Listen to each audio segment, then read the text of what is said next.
সৃষ্টিকর্তা কাউকে ঠকান না। যাকে গায়ের রং দেননি তাকে মায়া ভরা চেহারা দিয়েছেন, যাকে ঘন কালো চুল দেননি তাকে সুন্দর দুটো চোখ দিয়েছেন। কাউকে মেধা দিয়েছেন, আবার কাউকে দিয়েছেন অসাধারণ গুণ। একজনকে হয়তো টাকা পয়সা দেননি, কিন্তু দিয়েছেন অগাধ ভালোবাসার ক্ষমতা। একজনকে হয়তো কিছুই দেননি, তাকে দিয়েছেন সুন্দর মন মানসিকতা। কাউকে দিয়েছেন অসীম ধৈর্য, সকল পরিস্থিতি মেনে নেওয়ার অসাধারণ ক্ষমতা। আবার কাউকে কিছুই না দিয়ে দিয়েছেন মানসিক শান্তি, যেটা আমাদের জীবনে খুব গুরুত্বপূর্ণ।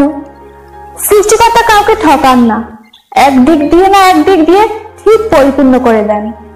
তাই আপনি যেমনই হন না কেন, কোনো আফসোস করবেন না জীবন নিয়ে।